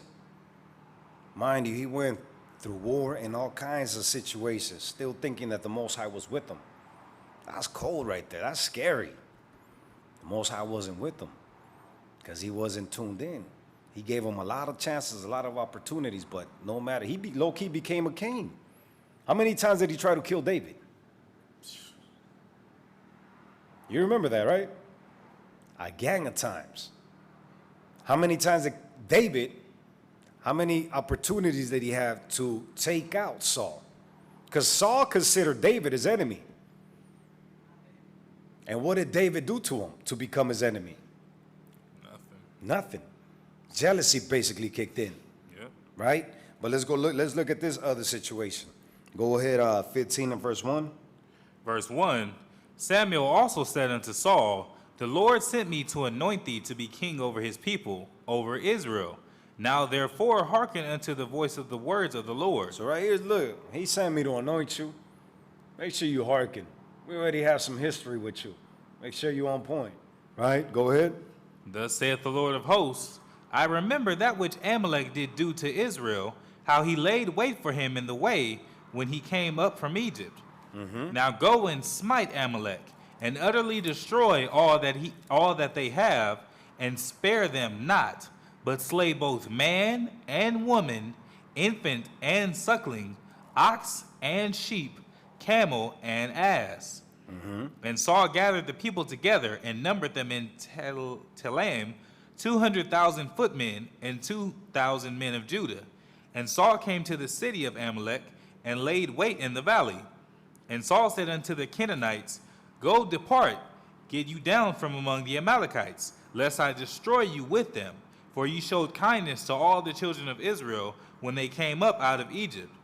So the Kenites departed from among the Amalekites. Go ahead. And Saul smote the Amalekites from Hivlah until thou camest to Shur, that is, over against Egypt. And he took Agag, the king of the Amalekites, alive, and utterly destroyed all the people with the edge of the sword. But Saul and the people spared Agag, and the best of the sheep, and of the oxen, and of the fatlings, and the lambs, and all that was good, and would not utterly destroy them. But everything that was vile and refuse, that they utterly destroyed. So in a way, it seems like they're doing good, right? He says everything that was vile and no good, they destroyed. He kept the king, I guess, as, you know, like a little prize or a little trophy or whatnot. And they got the, you know, good cattle and so forth. They brought it to offer it unto the Most High. But were those the instructions? Nope. Not at all. Because remember, Yahweh gave him this command for something that happened back in Exodus 17. When they dealt with us treacherously. Esau's grandkids, grandbabies. So he's like, nah, go ahead and guess what? Fulfill the prophecy. Go eliminate these bastards. Imagine that. Imagine one of us was told right now, go to the Fairfax district. And I ain't got to say nothing else, right? And do what you need to do. Man. Imagine coming back with one of them punk individuals. Like, man, hell nah. I'm leaving them all out there. Putting them all out. Everything. You seen these protests, how quick they were. That's where they brought the National Guard in. As soon as they got out there, they said, nope. Let's stop this. Let's save Beverly Hills. Let's save these Amalekites. Right? Which at this point would have been utterly destroyed. Right? At least in this region. So he goes ahead and again, does he commit to the commandment of the Most High? He doesn't, right? Go ahead, continue on. Verse 10, Then came the word of the Lord unto Samuel, saying, It repenteth me that I have set up... What? It repenteth me that I have set up Saul to be king, for he is turned back from following me, and hath not performed my commandments. And it grieved Samuel, and he cried unto the Lord all night. So you see that? Was Samuel happy about that? Nope. He could have easily been like, man, see, I told you. I knew it. Nah, he's hurt, like, man. So that brother, he said he cried unto the Most High all night. Go ahead. And when Samuel rose early to meet Saul in the morning, it was told Samuel, saying, Saul came to Carmel, and behold, he set him up a place, and is gone about, and passed on, and gone down to Gilgal. And Samuel came to Saul, and Saul said unto him, Blessed be thou of the Lord. I have performed the commandment of the Lord. And Samuel said, What meaning then this bleating of the sheep in mine ears, and the lowing of the oxen which I hear? So we're kind of familiar with what happened, right? So let's go from there, go down to verse 18. Verse 18, And the Lord sent thee on a journey, and said, Go and utterly destroy the sinners, the Amalekites, and fight against them until they be consumed. Therefore then didst thou not obey the voice of the Lord, but didst fly upon the spoil, and didst evil in the sight of the Lord. And Saul said unto Samuel, Yea, I have obeyed the voice of the Lord, and have gone the way which the Lord sent me, and have brought Agag the king of Amalek, and have utterly destroyed the Amalekites. But the people took of the spoil, sheep and oxen, the chief of the things which should have been utterly destroyed, to sacrifice unto the Lord thy God in Gilgal. And Samuel said, Hath the Lord as great delight in burnt offerings and sacrifices as in obeying the voice of the Lord? Exactly. So he's like, really? You think the Most High requires that? He needs that? Right? Sirach 35 says the same thing, right? It says, He that keepeth the law bringeth offerings enough. He that taketh heed to the commandment offereth a peace offering, which is the same thing. That's a precept for what the brother just read, right? So he's like, what is it you're not understanding, brother? He's like, that's not what the Most High sent you. That's not the mission that he sent you on, right? But look at what he says next. Behold, it is better than sacrifice, and to hearken than the fat of rams. For rebellion is is as the sin of witchcraft, and stubbornness is as iniquity and idolatry. See, some of us don't take that serious. We don't, we keeping the Sabbath. We don't work on the new moon. You know, we keep the dietary law. We dress with our fringes, ribbon of blue, and so forth, right? But it says, for rebellion is as the sin of witchcraft. What was the punishment for witchcraft? Death. Death, right? And then it says, and stubbornness is as iniquity and idolatry. Death again. It's heavy.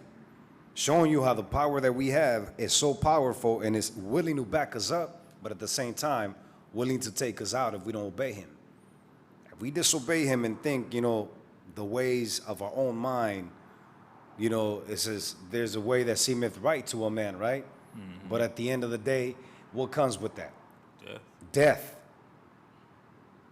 So that's why it's so necessary. It's not like, these religions you have out there, Christianity and all that. Where our opinions, our thoughts, emotions, that's basically the way we operate. Nope. If we are not operating according to these scriptures, you see what's happening with Brother Saul right here, the first king of Israel. And you go down in the history as well, Jeroboam. Look at what Jeroboam was doing. Jeroboam, to be able to win the people, he set up, different altars, two altars in Samaria, so the people wouldn't go down to Jerusalem to offer those 3 yearly offerings, those 3 yearly feasts that all men had to go down to Jerusalem for.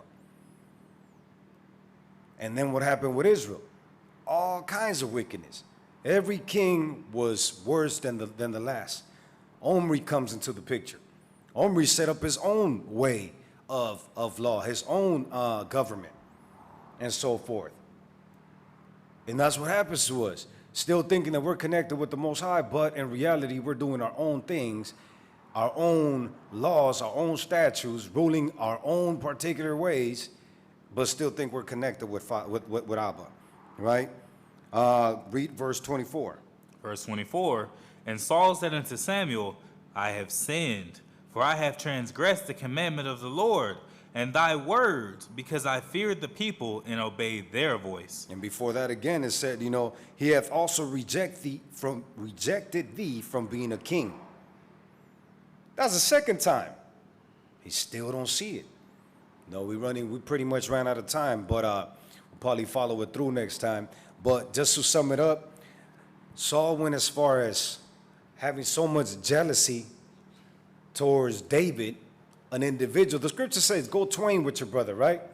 That's all David did for Saul. When nobody had the courage to fight Goliath, he was the only one that stepped up and saved the nation. And mind you, he didn't say to get, he didn't do none of that for clout or none of that. He did that to defend the Most High, the law, the nation. He looked at it like, man, this is going to talk about my people? This uncircumcised Philistine, right? This dirty bastard is going to disrespect my power and our nation? That young brother was like, I'm not having that. Showing the integrity our people had. Same thing that you look at and you read about in the book of Maccabees and so forth. So many different instances in the Bible. So he went and took this heathen out to defend the law, the statutes, and above all, the Most High and his power. But yet, he comes from war, battling, killing 10,000. Saul took out his 1,000. The women are cheering for Saul, then cheer for David, and he gets upset at that. And all throughout that whole situation, David does not put any hands on him. Then a situation comes where Saul is tripping so heavy, he's tripping on Jonathan, he's tripping on the whole, the whole nation. He's looking at him like, damn, all you guys are plotting against me? No, they're not plotting against you, but guess what? They're not gonna take David out when he hasn't committed no sin or no transgression. He's like, nah, we're not gonna touch him. The same thing that David says, why am I gonna touch the anointed of the Most High? Then this individual, right, what's his name? Doeg, the Edomite. You know what I'm talking about? Yeah, where it's like a 24. Came and said that he killed him. Yeah, but before that, it happens, I think, in chapter 20. But what happens in this situation, let me see. He's so upset because he figured that even the priests were trying to plot against him, that he had the priests put to death. That's Saul. Saul killed the priests of the Most High. And he didn't kill him through an Israelite. The bastard that was able to go ahead and fulfill that mission was a damn Edomite. And didn't he die by an Edomite's hand at the end of the day? Showing you, like all the other nations, even our people, through everything that was going on, they're like, nah, we're not doing that. What happened with that individual once he came through and told David, guess what? I took this individual out. I took Saul out. David was like, damn, you took the anointed of the Most High? All these things that this brother did to me, I always saved him. Never did any of that. That is the anointed of the Most High. He went and took that Edomite out. But imagine, he got rid of witches. And it was so deep in his life that he's looking at it like, man, the Most High is not listening to my prayers. The Most High is not answering anything that I'm asking of him. What is it? He went and convened with a witch and lied to the witch. The same witch that he had kicked out. He was like, man, you're Saul. What are you talking about? And she seen the power when Samuel was raised up. And until that moment, it took for Samuel to be brought back from the death so it could make sense to Saul. But what that is basically what Yahweh Shai talks about, when we go to the day of judgment and, we in front of him like, Father, what's up? What's good, Lord? And he's like, who are you? And we out here thinking, man, we did this. We were putting in work so many years. We were doing this, that, and the third. Yahweh Shai's like, I don't know who you are. Because guess what? You were not doing it in sincerity. Because that's what happened going back to Cain and Abel. They both brought offerings. But I think it's in James that talks about, but like that wicked Cain.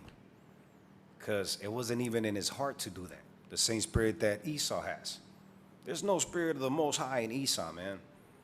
He cannot bow down to the power of Yahweh. But basically that's, the difference between Samuel and King Saul was that no matter what happened, Samuel was always in tune and obey the power of the Most High, obey the commandments of the Most High. Saul was a good Jake, but I guess never came to the understanding of what it was to serve the Most High. Because no matter what situation he was presented with, he really thought that the Most High was with him. You know, his mind was so clouded, it was like, man, what have I done? Father, I've been so committed to you. But not understanding that the first incident, he was told, nope, the kingdom is being removed from you. The second, the same thing. Then his coveting and jealousy overtook his discernment, right? And made him do things. Imagine, what did he do with David? With, what was her name? The wife, the daughter that he offered? He said, yeah, I'll give you this sister. What was her name? Michal, yeah. Michal, right? But you got to go and put in some work. You got to bring me 100 foreskins from the Philistines. Jonathan's like, Pops, he already put in work. What are you talking about? David was like, okay, I'll go ahead. David's tuned in like, if that's what it takes. Because he didn't even ask for that. But he was so obedient unto the anointed of the Most High, Saul, that he's like, okay, cool, I'm going to go bust that mission. Even with Abigail, right? What did he do to her husband? He wanted to. He was about to. But that's when all that he had already shown his people by example, they kind of got him like, nah, look, you've been on point this whole time. You going to slip over that? He's, you know what? He was hot. He wanted to do it. But immediately the Most High brought that to judgment. And that individual, you know, a ball was put to death. And Abigail was given who? The king as her husband. And I'm saying, I told the brother, there's so many things to cover. The list goes on. Just read 1 Samuel, 2 Samuel on your own. But basically, Samuel was on point.